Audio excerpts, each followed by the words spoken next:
Mireia Solis's pulse didn't quicken when Valenra Nightwick's smile sharpened into something predatory.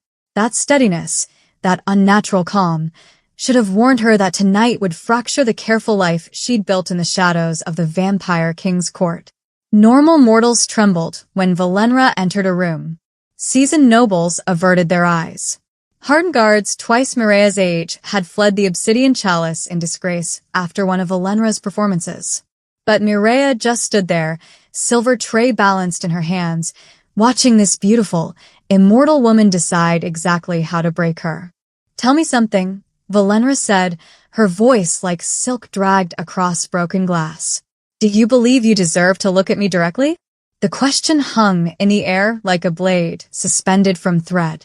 Around them, the Obsidian Chalice had gone utterly silent. The other servers had melted into the velvet shadows between tables. The kitchen staff watched through the service window, faces pale as parchment. Even the violinist's bow hovered frozen above the strings, because everyone who worked in the chalice knew what came next. They had all witnessed it before. Valenra would ask her poison questions, sweet and lethal, and then she would dismantle her victim piece by piece until they collapsed in tears or terror. Sometimes both. Always publicly. Always thoroughly. The humiliation was the point. Welcome back to our story, family. Before we dive into Chapter 5, where the shadows finally close in on Mireia, make sure you're subscribed and have that notification bell turned on.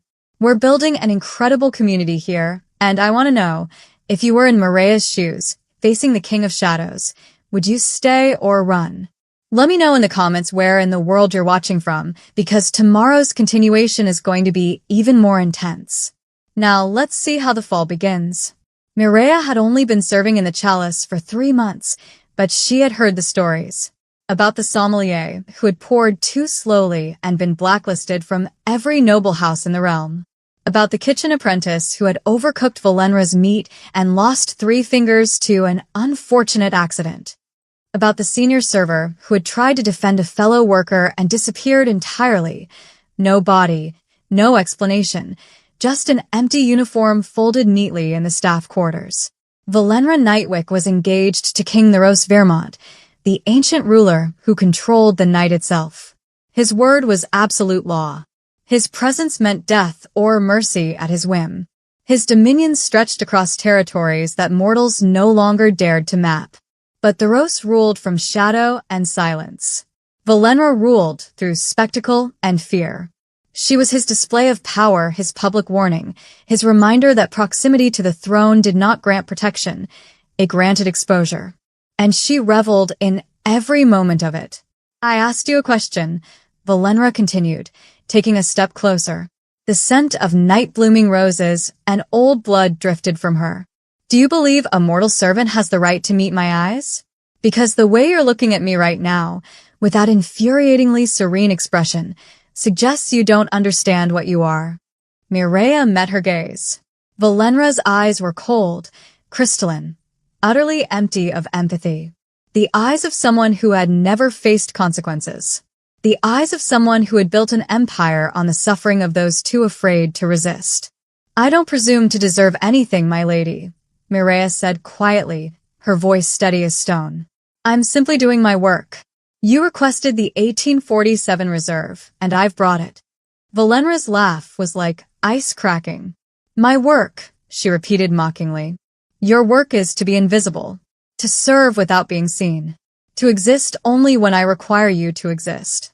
And yet here you stand, drawing attention, speaking without permission, making yourself memorable." Her voice dropped to a deadly whisper. "That tray you're holding, you brought me the wrong vintage." Mireia glanced down at the crystal decanter resting on the silver tray. The stopper was carved with the unmistakable seal of 1847, the year the king himself had commissioned this particular blood vintage. Mireia had verified it 3 times before leaving the cellar. She knew this game. Valenra was constructing a scene, orchestrating a performance for the 50 nobles and immortals dining in the chalice tonight. The question was why. Then Mireia noticed the figure seated alone in the furthest corner of the hall. He had been there when her shift began, motionless in the shadows cast by heavy drapes, as still as carved obsidian. She had barely registered him because he seemed to want to be forgotten. But now his attention was locked entirely on their confrontation. His dark eyes watched with an intensity that made the candlelight flicker. King Neros Vermont. And suddenly Mireia understood. This wasn't about wine. This was about dominance. This was Valenra proving to her fiancé, to the nobility, to every breathing creature in the chalice that she could crush anyone she wanted. This was a demonstration, and Mireia was the sacrifice. "My lady," Mireia said, keeping her voice level and clear, "this decanter bears the 1847 seal. You can see it from where you're standing. But if you'd prefer a different selection, I'm happy to return to the cellar." The temperature in the room dropped so sharply that frost formed on the nearest wine glasses. Valenra's smile vanished. She rose slowly, deliberately, her chair scraping against marble with a sound like claws on bone. She was tall and devastating in a gown of deep crimson that seemed to drink the light. Her jewelry glittered, rubies and black and silver, markers of ancient wealth and older cruelty. "Are you calling me a liar?" The words emerged soft and lethal. Mireia felt every immortal eye in the chalice burning into her. She knew what the wise choice was. Apologize. Kneel. Beg for forgiveness, and accept whatever punishment Valenra decided to inflict. Count herself fortunate if she only lost her position. But Mireia was tired. Tired of surviving by making herself small. Tired of watching cruelty dressed as civility while everyone else turned away. Tired of the fear that had ruled her life since the day she'd arrived at the chalice with nothing but a letter of reference and desperation in her pockets. Most of all, she was tired of pretending that humiliation was the same as respect. "I'm not calling you anything, my lady," Mireia said clearly. "I'm stating a fact. The vintage is 1847. Your order was 1847. If there's a problem with the quality, I'll gladly replace it. But the vintage is correct." For a single heartbeat, the world held its breath. Then Valenra seized the crystal decanter and hurled it. The vessel flew past Mireia's head by inches and shattered against the marble column behind her. Priceless blood wine exploded across pale stone like arterial spray. Shards of crystal scattered in every direction, glittering under the chandeliers like scattered stars. Mireia didn't move, didn't flinch, didn't even blink. She simply stood there, looking at Valenra with an expression that wasn't quite pity, but something close to it. And that, more than anything else, seemed to ignite something feral in the other woman. "You arrogant little." Valenra lunged forward, hand raised, fingernails like talons. "Enough." The voice came from the shadows, deep and absolute. King Neros Vermont stood, and the entire chalice seemed to tilt in his direction. He crossed the floor with lethal grace, each step measured and inevitable. His presence didn't fill the room. It became the room. His tailored black coat moved like a living shadow. His face was all sharp angles and ancient coldness, revealing nothing. But his eyes were calculating, intelligent, and they missed absolutely nothing. Valenra's fury transformed instantly. The rage melted into sweetness, her posture shifting into something softer, submissive. "The roast, darling," she said, her voice suddenly melodic. "This mortal has been appallingly disrespectful. She practically called me a liar in front of your court. The vintage is 1847. Theros's words cut through her explanation like a blade through silk. "You ordered it yourself. I heard you." The blood drained from Valenra's face, then rushed back in a violent crimson flood. Her mouth opened, closed, searching for words that wouldn't form. Being contradicted by a servant was embarrassing. Being contradicted by the vampire king in front of 50 witnesses was annihilation. I must have been mistaken," Valenra managed, her voice strangled. "I'm not feeling well. I should retire." She grabbed her velvet cloak from a nearby chair, shot one final venomous look at Mireia, a promise, not a threat, and swept toward the arched exit. Her shoulders slammed into Mireia as she passed, hard enough to nearly knock her off balance. The doors closed behind her with a sound like a tomb sealing. Slowly, like a held breath released, the chalice returned to motion. Conversations resumed in hushed whispers. Servants began clearing broken crystal. The violinist's bow touched strings again, trembling. The roast remained standing there, his gaze fixed on Mireia. "Your name," he said. Not a question. A command. "Mireia Solis, Your Majesty." "You're new." 3 months. "Yes, Your Majesty." He studied her with an intensity that felt like being dissected. "You're not afraid of the consequences." "I'm terrified of the consequences," Mireia corrected, her voice steady despite the truth of the words. "But I'm more afraid of what I become if I let fear make all my decisions." Something shifted in his expression, not quite approval, but something closer to recognition. "Interesting answer," he said quietly. Then he turned and walked back to his table, settling into shadow once more. Mireia finished her shift in a haze of adrenaline and dread. The other servers avoided her as though she carried plague. The floor manager pulled her aside at dawn, his hand shaking, and told her she would need to collect her final wages. No one survived crossing Valenra Nightwick. Not servants. Not nobles. Not anyone. She walked through the pre-dawn streets as the last stars faded. Her cloak pulled tight against the cold wind that always blew through the city before sunrise. Her boarding house was a narrow structure in the mortal quarter, 6 floors of crumbling stone and drafty windows that let in the cold and the smell of old. She climbed the stairs to her room, bolted the door, and sat on the edge of her thin mattress, waiting. She did not regret what she had done. She did not wish she had stayed silent. But she knew, with the certainty of someone who had spent 3 months learning the unspoken rules of the Vampire King's world, that retaliation was coming. The only question was what form it would take. The answer arrived at sunset. A sealed envelope slipped under her door. Heavy parchment, black wax stamped with an insignia she recognized immediately, the crowned serpent of House Fairmont. A royal summons. Mireia opened it with steady hands and read the single line of elegant script. "You are expected at the estate tonight. Come alone." No explanation. No accusation. Just expectation. Mireia dressed in her simplest clothes, braided her hair tightly, and prepared herself for whatever came next. She had crossed a line that couldn't be uncrossed. Now she would discover whether defiance had a price or a purpose. The night streets of the mortal quarter were empty in the hour before dawn, when even the desperate had retreated indoors and the predators had returned to their lairs. Mireia walked alone, her footsteps echoing off stone walls that leaned inward like they were trying to whisper secrets.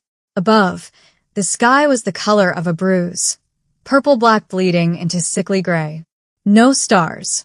There were never stars over the king's city, as though even celestial light knew better than to linger where the Rose Vermont ruled. Her final wages sat heavy in her pocket.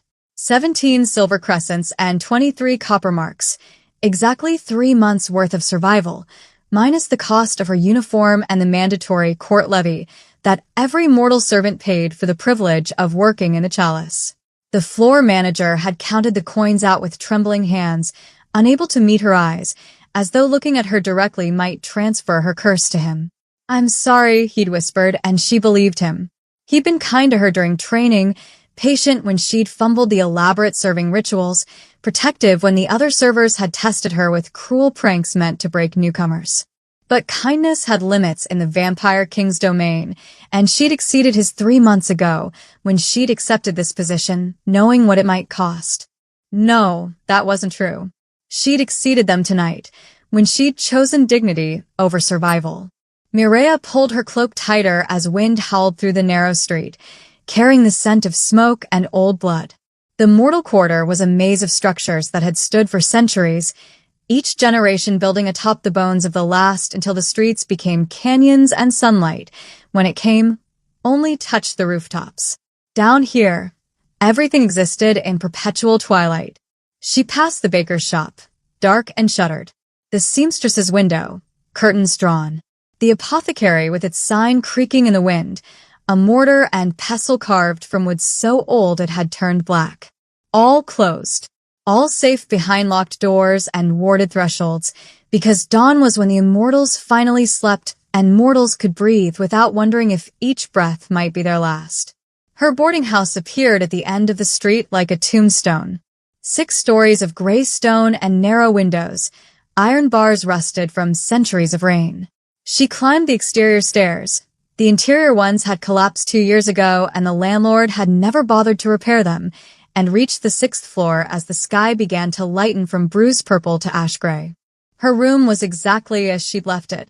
A narrow bed with a thin mattress. A wooden chair missing one slat. A basin for washing. A single shelf holding her 3 books, the only possessions she'd managed to keep when everything else had been taken. The window overlooked nothing but the wall of the adjacent building, so close she could reach out and touch the crumbling mortar. This was what her life had become after losing her position at the university. After the accusations. After the carefully constructed lies that had destroyed her reputation and stolen her future. She'd come to the Obsidian Chalice because it was the only place that would hire her, the only establishment that didn't ask questions about the gap in her references or the tremor in her voice when she'd explained why she needed work immediately. She'd survived by being invisible, by perfecting the art of being present without being noticed, by learning to anticipate needs before they were spoken and to disappear before gratitude or blame could be assigned. Tonight, she had made herself unforgettable. Mireia sat on the edge of her bed and let herself feel it, the weight of what she'd done. The terror she'd kept buried beneath 3 months of careful composure now rose in her chest like floodwater. Her hands shook. Her breath came shallow and quick. Valenra Nightwick would not forgive. Valenra did not forgive. She collected grudges like other women collected jewelry, and she repaid defiance with destruction. But even knowing that, even feeling the fear that threatened to drown her, Mireia couldn't summon regret. She'd been asked to participate in her own humiliation, to validate cruelty through submission, and she'd refused. She'd stated a simple truth and stood by it, even when standing had cost her everything. If that was worth dying for, then perhaps death was the only dignity left to her. The thought should have terrified her. Instead, it felt almost like relief. She didn't know how long she sat there, watching the light change outside her narrow window, feeling her heartbeat slowly return to normal. Long enough for the city to wake. Long enough for the sounds of morning to filter through the walls, doors opening, voices calling, the distant clatter of cartwheels on cobblestones. Then she heard it. Footsteps on the exterior stairs. Deliberate. Measured. Climbing. They stopped outside her door. Silence. Then something slid beneath the gap, a whisper of paper against worn wood. The footsteps retreated, descending as carefully as they'd climbed. Mireia stared at the envelope for 3 full breaths before she moved. Heavy parchment, cream-colored and expensive. A black wax seal stamped with an insignia that made her blood run cold. A crowned serpent, its tail wrapped around a thorned rose. The personal seal of King Theros Fairmont. Her hands were steady as she broke the wax. Inside, a single line of elegant script written in ink the color of dried blood. You are expected at the royal estate tonight. Come at sunset. Come alone. No explanation. No accusation. Just expectation, delivered like a sentence. Mireia set the summons on her shelf, beside her 3 books, and began to prepare. She washed in cold water from the basin. She braided her dark hair tightly, the way her mother had taught her before everything had fallen apart. She dressed in her simplest clothes, a gray dress that had seen too many washings, her least worn boots, her cloak with a careful mends along the hem. She looked like exactly what she was, a mortal woman with nothing left to lose. The sun rose fully, pale and distant beyond the perpetual haze that hung over the king's city. Mireia lay down on her narrow bed and closed her eyes, knowing sleep wouldn't come but needing to rest anyway. Tonight, she would discover what defiance cost in the court of the vampire king. She suspected the price would be her life. And still, impossibly, irrationally, she felt no regret. Sunset arrived like an execution hour. Mireia walked through streets that grew progressively wider, progressively quieter, as the mortal quarter gave way to the noble district. The architecture transformed around her, crumbling stone replaced by marble facades, narrow alleys opening into boulevards lined with ancient trees whose leaves had turned permanently black. Gas lamps flickered to life in ornate iron casings, casting shadows that moved with unnatural fluidity.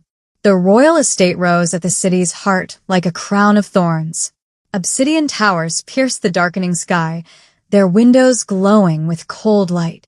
Walls stretched outward in concentric circles, each one taller than the last, each one carved with warnings in languages older than the current age. The main gate stood open, not in welcome, but in certainty. Nothing entered here without permission. Nothing left without consequence. 2 guards flanked the entrance, immortal and motionless as statues. They didn't question her. They simply stepped aside, as though her arrival had been expected, prepared for, inevitable. Mireia crossed the threshold, and the world changed. Outside, the city had hummed with distant noise, voices, wheels, the endless susurration of life compressed into 2 small spaces. Inside, there was only silence. Not the absence of sound, but silence as a presence, as a weight that pressed against her ears and made her heartbeat seem obscenely loud. The entry hall stretched before her like a cathedral. Vaulted ceilings disappeared into shadow 3 stories above. Marble floors gleamed like dark water, reflecting the cold glow of chandeliers that held no candles, just pale luminescence that seemed to emanate from the crystal itself. Tapestries covered the walls, depicting centuries of conquest and dominion, stitched in thread that caught the light like strands of captured moonlight. Grandeur without warmth, beauty without mercy. A figure emerged from a side passage, an attendant in midnight blue livery, human but marked by the gray pallor of someone who'd spent too long in darkness. He bowed slightly and gestured for her to follow. They walked through corridors that seemed to fold in on themselves, turning in ways that defied the estate's external geometry. Mireia marked each turn, each doorway, cataloging the route with the same precision she'd once used in the university archives. Past a gallery of portraits whose subjects' eyes followed her movement.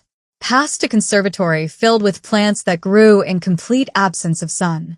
Past a library whose shelves stretched beyond sight into architectural impossibility. Finally, they stopped before a door of dark wood bound in silver. The attendant knocked twice, then withdrew, without a word. Enter. The voice was unmistakable. Mireia opened the door and stepped into a study that felt almost intimate compared to the estate's vast emptiness. Bookshelves lined 3 walls, filled with volumes whose spines bore titles in languages she recognized and many she didn't. A fireplace held flames that burned blue-white, casting no heat. 2 chairs sat angled toward each other near the fire, upholstered in deep gray velvet. King Theros Vermont stood by the window, looking out at his darkening domain. He didn't turn as she entered. "Close the door," he said quietly. She did. "Sit." She moved to the nearest chair and sat, back straight, hands folded in her lap. The posture of someone who expected judgment. Theros finally turned. In the chalice, surrounded by his court, he had been a figure of absolute authority, presence made manifest. Here, in this smaller space, he was something else. Still dangerous. Still ancient. But somehow more human, if that word could ever apply to something that had stopped being human centuries ago. He took the opposite chair and regarded her with those calculating dark eyes. "You're not what I expected," he said. "I apologize, Your Majesty." "Don't." The word was sharp but not harsh. It wasn't a criticism. "I expected fear. Defiance born of desperation. The reckless courage of someone with nothing to lose." He tilted his head slightly. "But you're not reckless, are you?" "No, Your Majesty." "Then why did you refuse Valenra?" The question hung between them. Mireia considered lying, crafting an answer that might please him. But he'd summoned her here for truth, and anything less would be an insult to the intelligence she'd seen in his eyes. "Because the alternative was worse," she said simply. "Worse than death." Worse than living as someone who couldn't meet her own reflection. Something shifted in his expression, not quite a smile, but close. "Tell me about restraint," he said. The question caught her off balance. "Your Majesty? Last night, Valenra threw a crystal decanter past your head. It shattered inches from where you stood. You didn't flinch. You didn't retreat. You didn't escalate." He leaned forward slightly. "You simply stood there and looked at her with something approaching pity." "Why?" "Because she needed me to react," Mireia said carefully. "The performance required my fear. Without it, she had nothing." "You understand power." "I understand its absence, Your Majesty, which amounts to the same thing." The Rose was silent for a long moment, studying her with an intensity that felt like being read. "I need a chronicler," he said finally. "Someone to document court proceedings, maintain records, observe without interference. Someone who understands that what is written shapes what is remembered." Mireia's breath caught. "Your Majesty, I'm not qualified. You managed the university archives before your dismissal." It wasn't a question. He knew. Of course he knew. You cataloged rare texts. You tracked provenance. You identified forgeries. His gaze sharpened. You asked questions that made uncomfortable people uncomfortable. That's why they destroyed you. The truth of it struck like a physical blow. She'd always known, but hearing it spoken aloud, validated by someone who had no reason to lie, carved something open inside her. "Nothing spoken in this court is harmless," the Rose continued. "Nothing written is neutral. Every word carries weight. Every record shapes policy. Every silence is itself a statement."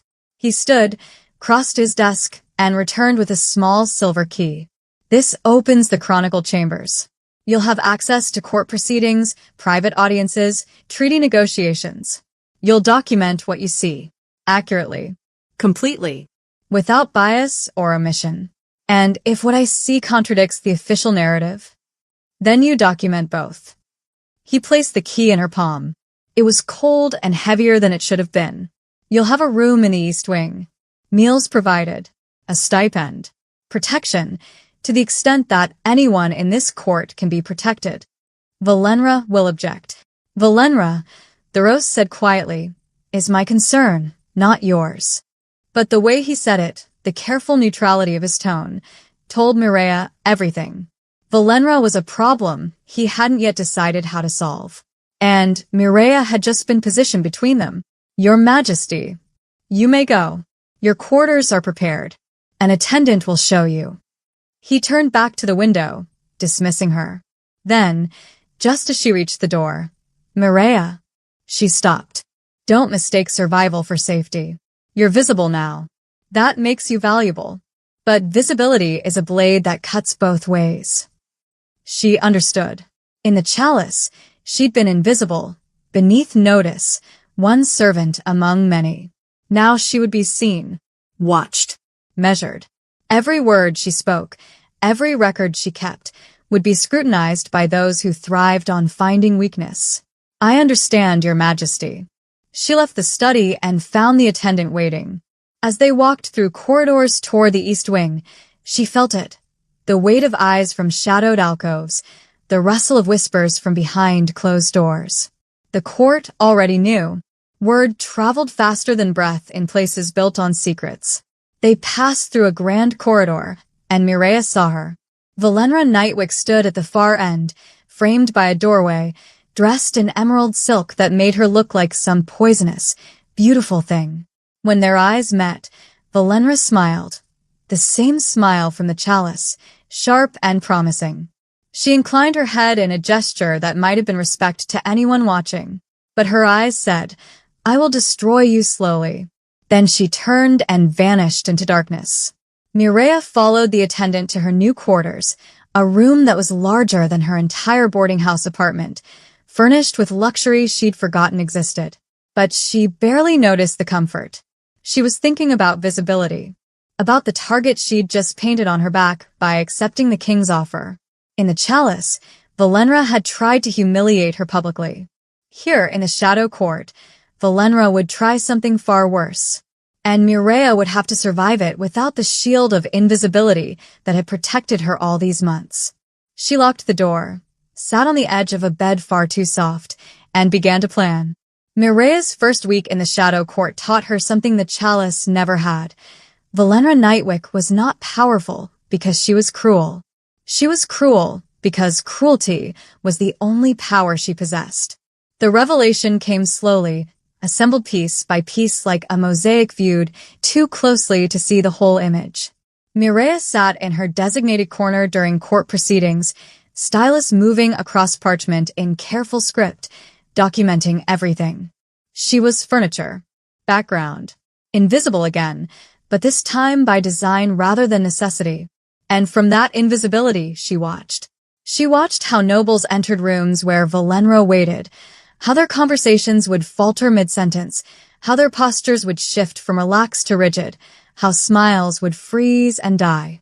She watched how Valenra moved through spaces like a conductor before an orchestra, her mere presence dictating tempo and tone. A raised eyebrow could silence 20 voices. A slight frown could empty a chamber. But she also watched what happened when Valenra left. The relief was palpable, immediate. Shoulders would drop. Voices would rise.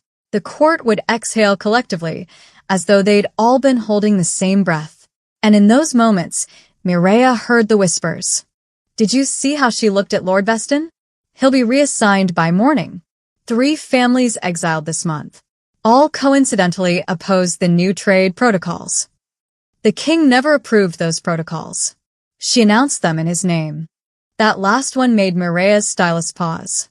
She began paying closer attention to the daily bulletins posted in the Great Hall, decrees bearing the royal seal, announcements of policy changes, notices of appointments, and dismissals.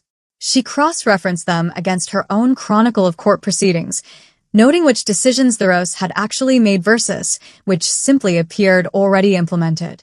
The pattern emerged like invisible ink held to flame. Valenra issued orders in the king's name. She modified existing laws through clarifications that changed their meaning entirely. She reassigned personnel, redistributed resources, and restructured alliances, all while the Rose remained sequestered in meetings or absent entirely, managing the territories beyond the city that required a king's direct intervention.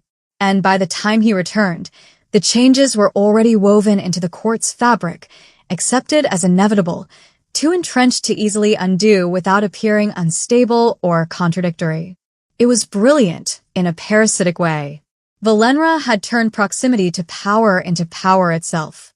Mireia found confirmation in the archives.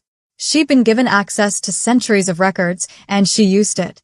She traced Valenra's history, like following bloodstains back to the wound. 15 years ago, Valenra had been nobody, a minor noble from a failing house, beautiful but unremarkable, one of dozens who sought favor at court. Then she'd caught Theros's attention at some long-forgotten gathering. Within a year, she'd been elevated to favored companion. Within 3, she'd been named Fiancée. And in the 12 years since, 7 potential rivals had disappeared. Not executed, that would have been too obvious, too easily traced to jealousy or malice. They'd simply been sent away on assignments that somehow proved fatal. An ambassadorship to a territory undergoing rebellion. A governorship in a region where plague had recently emerged. A research expedition into ruins that collapsed shortly after their arrival. Accidents. Tragedies. Terrible luck. The witnesses who might have testified otherwise had also met unfortunate ends or convenient exile. Fear wasn't Valenra's inheritance. It was her construction.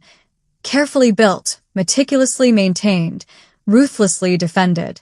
Mireia was transcribing testimony from a minor trade dispute when she felt it, the temperature drop that announced Valenra's presence.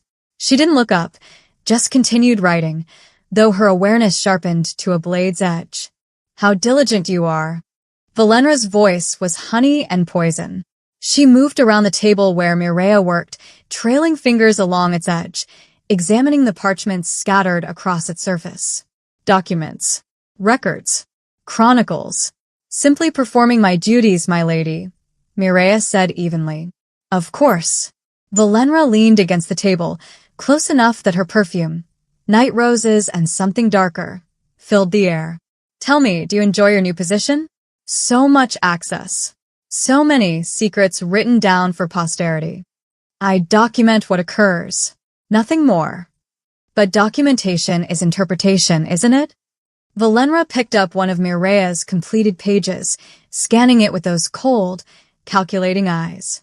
What you choose to record. How you phrase it. What you emphasize or omit. Every chronicler shapes history with their choices. I record accurately. Valenra smiled, setting the parchment down with exaggerated care. How wonderfully naive. There's no such thing as accuracy when dealing with power, Mireya. There's only the version that survives.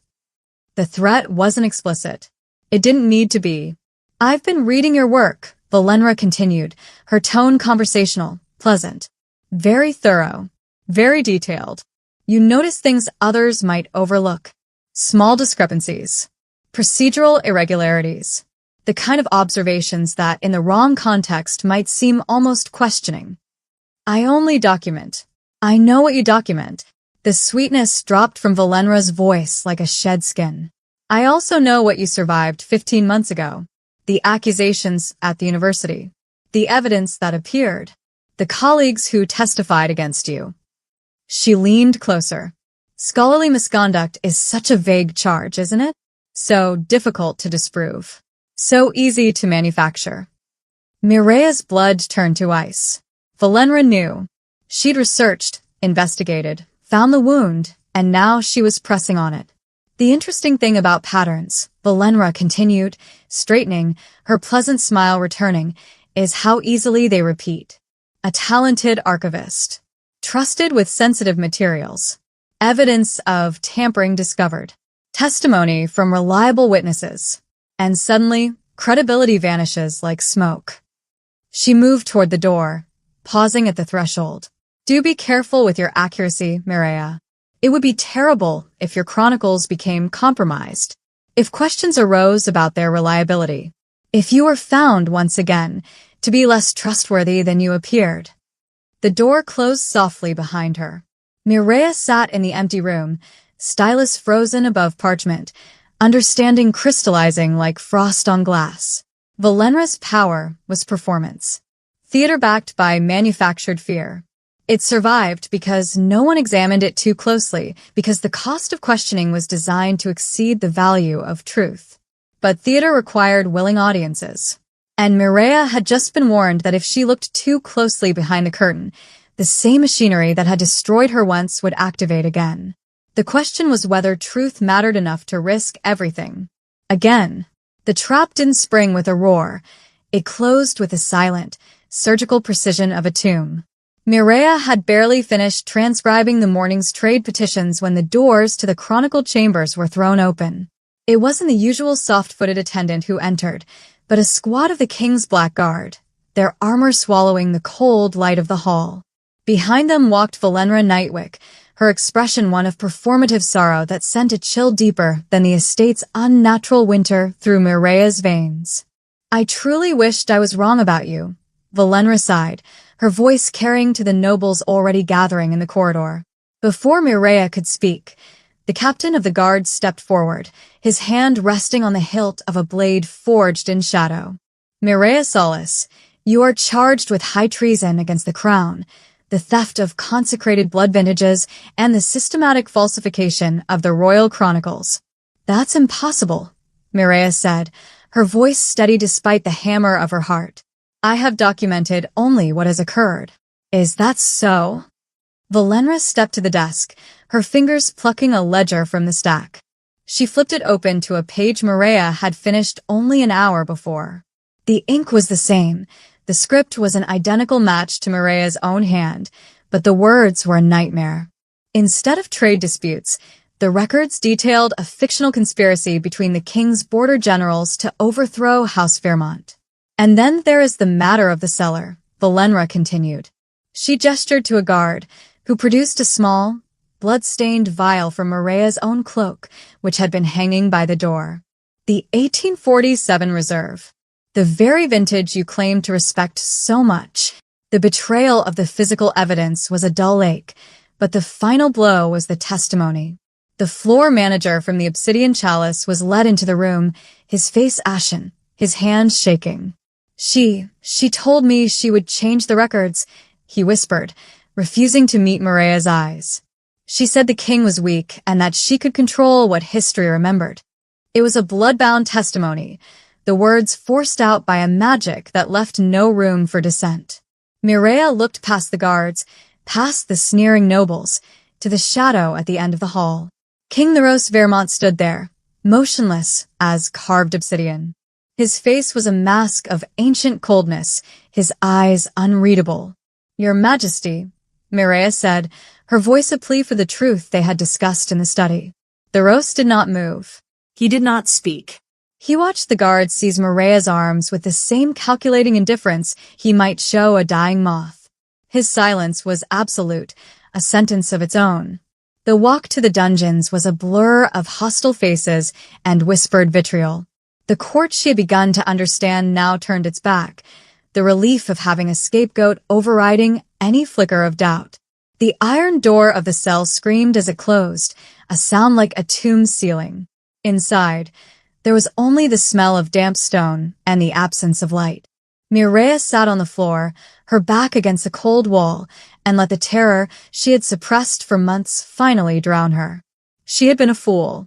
She had believed that a monster could value truth over theater. She had thought Theros saw a chronicler, but he had only seen another piece on a board, a temporary tool to be discarded the moment Valenra's theater required a new ending.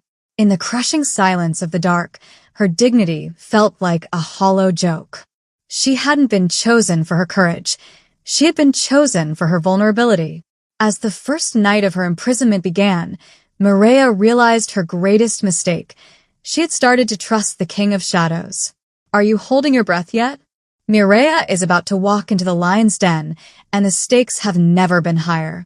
If you're loving this journey of quiet defiance, hit that like button right now. It really helps the story reach more people. We are just moments away from the grand confrontation in the Obsidian Chalice. Stay tuned because the way the king reacts is something you will not see coming. Trust me, you want to see how this ends. The dampness of the royal dungeons was not merely an environmental discomfort. It was a hungry thing that gnawed at the spirit. Mireya sat in the oppressive dark, her fingers tracing the rough-hewn stones of the cell floor. For hours, her mind had been a fractured mirror, reflecting only the image of Theros' silent, unmoving face as the guards dragged her away. She had believed herself a player in a grander game of truth, but the isolation suggested she was merely the latest casualty of Valenra's theater. However, as the adrenaline of the arrest ebbed, the instincts of the university archivist began to stir beneath the weight of her despair. Mireya forced her mind back to the moment of the accusation. She closed her eyes, reconstructing the evidence Valenra had presented with the clinical detachment of a researcher. The ledger Valenra had snatched from the desk was the primary weapon. It contained Mireya's own handwriting, yet the content was treasonous. The ink had appeared identical to the shade Mireya used, a specific, deep charcoal provided only to the royal chroniclers. Mireya's breath hitched in the dark. She remembered the smudging. When Valenra had flipped the page, a small trail of ink had feathered across the margin. Real ink of that quality, especially the type used in the cold, dry air of the East Wing, dried almost instantly. For the ink to smudge, it had to have been applied minutes, perhaps seconds, before the guards entered. She began to pace the narrow cell, her boots clicking softly on the stone. The forgery wasn't just a clever imitation, it was a hasty one. Valenra's power relied on the fact that no one dared to look closely at her proof. The court accepted her reality because they were too terrified to question it. Then there was the matter of the floor manager's testimony. He had spoken of her intent to change the records, but the words had been stilted, the cadence of his voice fighting against the very air in his lungs.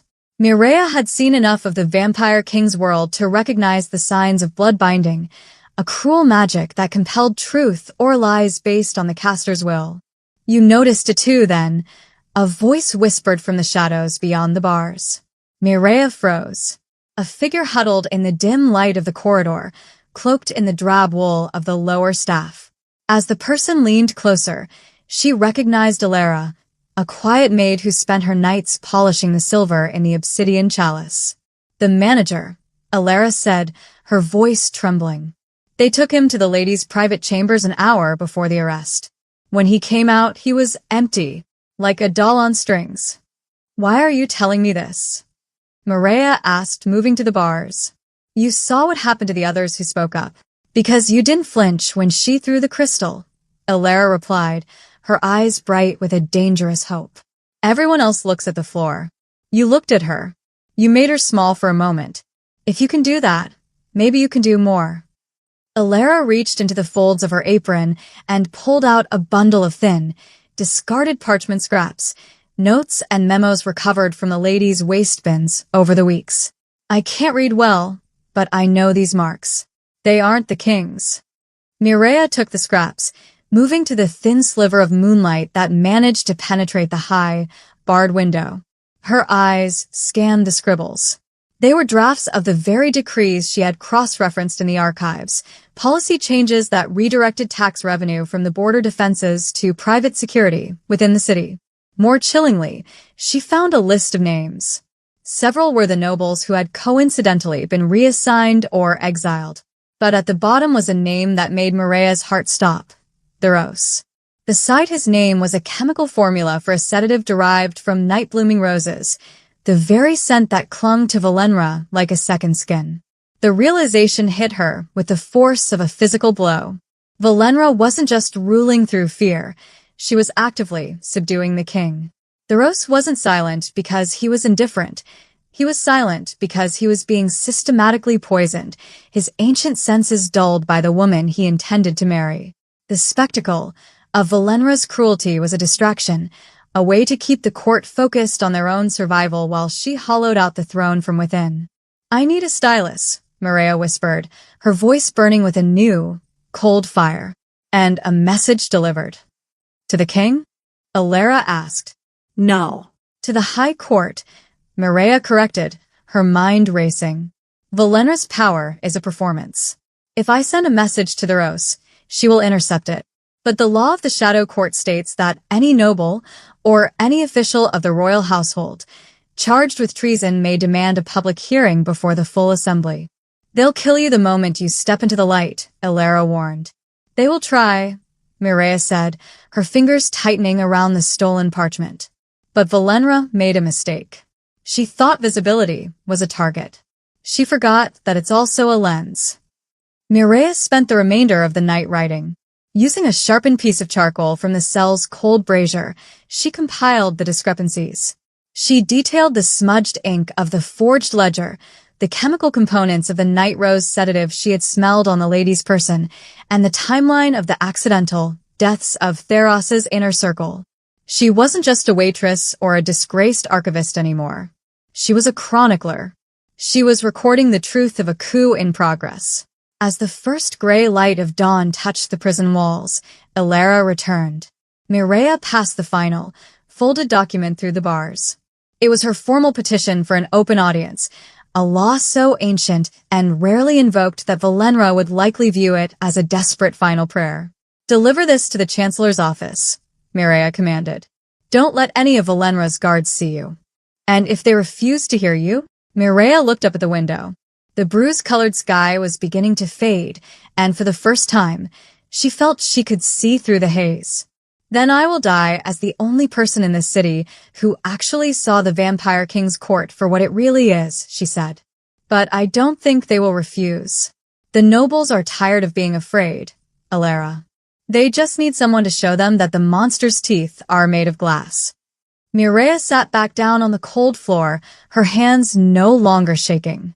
She had lost her position, her freedom, and her safety. But she had found the one thing Valenra could never manufacture: the truth. The game was no longer about survival. It was about exposure. And when the sun set tonight, Mireia Solis would either be the woman who saved a kingdom or the woman who burned with it. The obsidian chalice had been transformed from a place of luxury into a theater of judgment. It was here, amidst the velvet shadows and marble columns, where Valenra had first attempted to dismantle Mireia. Now, the 50 nobles and immortals who had witnessed Mireia's supposed disgrace were assembled once more, their faces pale as parchment in the cold, flickering candlelight. Valenra Nightwick sat at the center of the room, draped in emerald silk that shimmered like a serpent's scales. She looked every bit the queen-to-be, her expression one of bored confidence, as if this hearing were merely a tedious formality before an execution. She did not see the small, charcoal-stained scraps of parchment tucked into Mireia's sleeve, nor did she notice the way the kitchen staff and servers, the invisible people of the chalice, watched from the periphery with uncharacteristic intensity. Mireia Solace, the Chancellor's voice boomed, echoing against the stone where the 1847 vintage had once shattered. You have invoked the ancient law. You stand accused of treason and the falsification of royal records. Speak if you have truth to offer. Mireia stepped forward. She was still dressed in her simplest gray dress, her hair braided tight, looking like exactly what she was, a mortal woman with nothing left to lose. She did not tremble. I do not speak to defend my life, Mireia began, her voice steady as stone, reaching every corner of the silent hall. I speak to document a pattern. As a chronicler, I was charged to record what is seen, not what is performed. She turned to the table where the forged ledger lay. The evidence of my treason is written in this book. But look at the margins on page 42. The ink feathered. In the dry air of the East Wing, royal charcoal ink dries instantly. For it to smudge, it had to be written within minutes of my arrest, not during the weeks I supposedly spent conspiring. A murmur rippled through the nobility. Valenra's smile didn't falter, but her crystalline eyes sharpened. Technicalities of a disgraced archivist, Valenra said, her voice like silk dragged across broken glass. Then let us speak of chemistry, Mireia countered, pulling the scraps Alara had provided from her sleeve. I have spent 3 months in this court. I have learned that every scent carries a meaning. The Lady Valenra wears the fragrance of night-blooming roses. It is beautiful, but it is also the primary ingredient in a potent neural sedative, one that, in small, consistent doses, can dull the senses of even the most ancient immortal. Mireia turned toward the shadows in the furthest corner, where King Neros Vermont sat. He was as still as carved obsidian, his dark eyes watching with an intensity that made the candlelight flicker. Your Majesty has been absent even while present, Mireia said directly to him, defying the rule that a servant should not meet his eyes.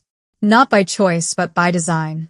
These records, these clarifications of law, were never signed by your hand. They were issued in your name while you were kept in a fog of rose-scented silence.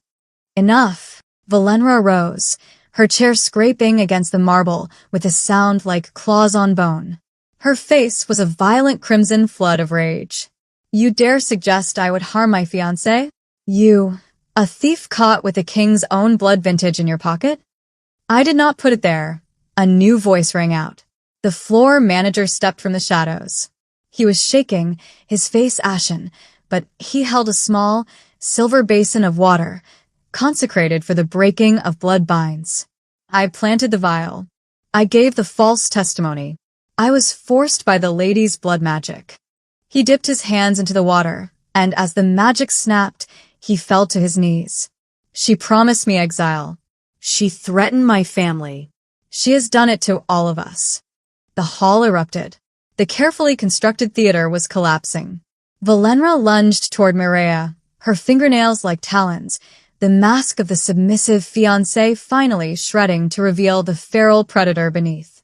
You arrogant little servant. I built this empire. I protected this court from his coldness. Enough. The word didn't just fill the room. It became the room. Neros Vermont stood. The temperature in the chalice dropped so sharply that frost formed on the nearest wine glasses. He crossed the floor with lethal grace, his presence a weight that pressed against every heart in the room. He stopped between Mireia and Valenra. He looked at the scraps of parchment, then at the smudged ledger, then finally at Valenra. The vintage, Thoreau said, his voice deep and absolute, was indeed 1847.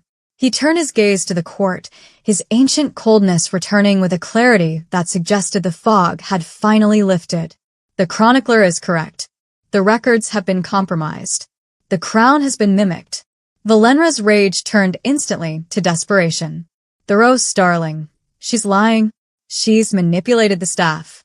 But the court was no longer looking at Valenra with fear. They were looking at her with the same pity Mireia had shown her the night the decanter broke. Her authority, built on spectacle and manufactured terror, had no foundation once the audience refused to believe the play. "You wanted visibility, Valenra," Thoreau said quietly, a sound like a tomb ceiling. "Now, the court sees you clearly." As the black guard moved in, not for Mireia, but for the woman in emerald silk, the fallen fiancée's screams echoed through the obsidian chalice. The silence that followed was not the heavy weight of fear, but the hollow stillness of a ruin. Mireia stood alone in the center of the hall, her pulse finally quickening as the adrenaline faded. She had survived the humiliation. She had survived the darkness. The mask has finally fallen. But as Valenra is dragged away, a new question remains. What happens to a king who has been silent for too long? Before we reveal Theros's final choice in Chapter 8, I want to see your theories in the comments. Is he still a monster? Or has Mireia truly changed him?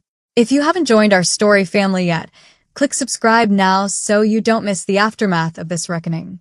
The ending of this chapter changes everything. The obsidian chalice remained frozen, a tableau of shattered reputations and shifting power.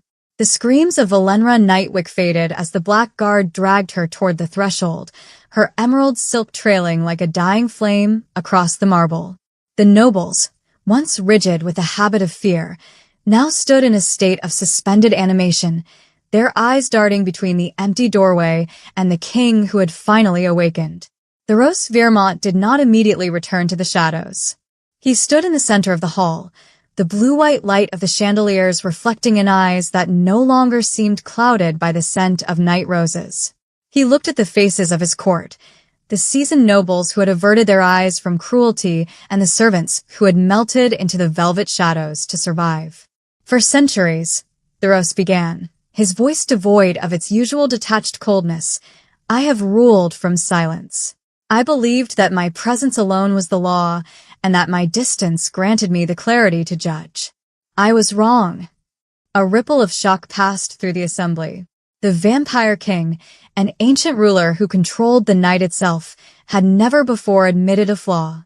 Silence is not neutrality, Thoreau continued, his gaze heavy and absolute. It is complicated. By retreating into the shadows, I created a vacuum that allowed theater to replace truth and cruelty to masquerade as order. I allowed a performance to dictate the lives of my subjects, and for that, the failure is mine as much as it was hers. He turned his attention toward the doors where Valenra had been taken. Tradition dictates a quiet execution for treason of this magnitude, a disappearance in the staff quarters, an empty uniform folded neatly to serve as a warning. But there has been enough blood spilled in the dark. Thoreau raised his hand, and the heavy atmosphere of the room seemed to lighten, the frost on the wine glasses receding. Valenra Nightwick is stripped of her title, her lineage, and the protection of House Vermont. She is to be exiled to the territories beyond the maps, to the mortal quarters where she must survive by the very invisibility she once forced upon others. Her name will be struck from the chronicles, not as a martyr, but as a lesson in the fragility of power built on fear. The court reacted not with cheers, but with a profound, collective exhale. The uncertainty remained, the old rules were broken, and the new ones had not yet been written, but the weight of Valenra's spectacle had finally been lifted. Thoreau turned away from the nobles, dismissing the court with a single, measured gesture. The crowd began to disperse, the hushed whispers no longer carrying the jagged edge of terror. Eventually, only Mireia remained, standing near the silver tray she had balanced so long ago. The king approached her. He studied her with that familiar intensity, but this time, there was a flicker of something closer to recognition than dissection. "You said you were terrified of the consequences," the Rose said quietly, recalling their conversation in the study. "Yet you stood before this court and invited them." "I told you, Your Majesty," Mireia replied, her voice steady as stone. "I am more afraid of what I become if fear makes my decisions." "Visibility is a blade that cuts both ways," the Rose reminded her, his expression unreadable but no longer cold. "You have destroyed the mask of the Queen-to-be, but in doing so, you have left a void in this court that cannot be filled by shadows alone."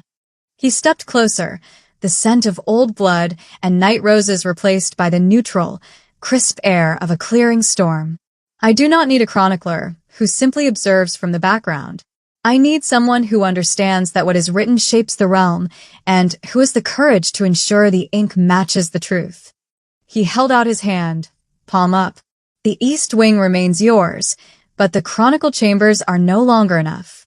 I am offering you a position as Sovereign Advisor. You will not be invisible.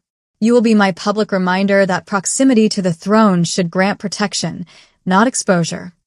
Mireia looked at his hand, then at the obsidian chalice, the place where she had been a sacrifice and where she had finally become a witness. She had spent 3 months learning the unspoken rules of his world. Now she had the chance to write new ones. "And if I find that the king's decisions deserve the sting of my stylus?" she asked. A ghost of a smile touched Theros's lips. "Then I expect you to document it accurately." Completely. Without omission. Mireia reached out and placed her hand in his. The transition from server to advisor was a line that couldn't be uncrossed, but for the first time since arriving at the chalice, she felt she could finally meet her own reflection. The silence of the king's private study was different now. Before, it had been the silence of a tomb, heavy with secrets and the suffocating scent of Valenra's night roses. Tonight, it was the silence of a library, deep, contemplative, and filled with the scent of old parchment and the sharp, honest tang of fresh ink. The Rose Vermont stood by the window, his silhouette cutting a jagged line against the moonlit spires of the city. He had discarded the heavy mantle of his office, standing in a simple tunic of dark wool. Behind him, Mireia sat at the mahogany desk, her hand resting on the final page of the week's transition records. "The appointments for the new Transparency Council are finalized," she said, her voice cutting through the stillness. "The regional governors have been notified that they are to report directly to the archive for record-keeping, bypassing the internal security channels." The Rose turned, his eyes searching hers. "You have restructured the bureaucracy of a 1,000-year-old kingdom in a matter of days. The nobles call you the silent architect. They are terrified of you, Mireia, because they cannot find the strings you pull." "I don't pull strings, Your Majesty," she replied softly. "I simply open the ledgers. People are only afraid of the truth when they have spent their lives building a lie." The Rose walked toward the desk, leaning his hands on the polished wood. "The offer still stands. I have drafted the decree. Sovereign Advisor, a title that carries the weight of my own seal. You would have your own estate, a seat at the high table, and a guard of your choosing. You would never have to balance a tray or seek permission to speak ever again." Mireia looked at the quill in her hand, the instrument that had dismantled a conspiracy and unseated a future queen. She felt the weight of the power he was offering. It was the ultimate vindication for the girl who had been cast out of the university, a chance to become the very thing that could never be humiliated again. "I am honored," Mireia said, and she meant it. "But I must refuse." The Rose did not look surprised. He looked curious, his head tilting slightly. "You choose to walk away from the very height of influence? Most would kill for a fraction of what I am handing you." "That is exactly why I must leave," Mireia said, standing to face him. "I didn't challenge Valenra because I wanted her throne. I challenged her because she was making the world a theater of cruelty, and I refuse to be a character in her play. If I take this title, I become part of the spectacle. I become another figure the court must fear or flatter." She moved to the window, looking out at the city where lights were beginning to flicker on in the common quarters. Power isn't found in the volume of a title or the height of a dais. It's found in the ability to say no when everyone else is saying yes. If I stay here, eventually, the court will change me. I'll start seeing people as records and lives as lines of text. The roast was silent for a long moment. The realm is safer with you in the palace. The realm is safer because the king is awake, Mireia countered. You have established the limits on spectacle punishment. You have removed the blood-binding oaths from the staff contracts. You don't need a sovereign advisor to tell you that truth is more stable than fear. You just needed someone to show you the difference. She picked up her simple travel cloak, the same one she had arrived with months ago. She hadn't taken the silks or the jewels offered during the transition. She was leaving as she had come, a chronicler of the world, not a ruler of it. Where will you go? The Rose asked. There are other libraries. Other stories that need to be told correctly, Mireia said.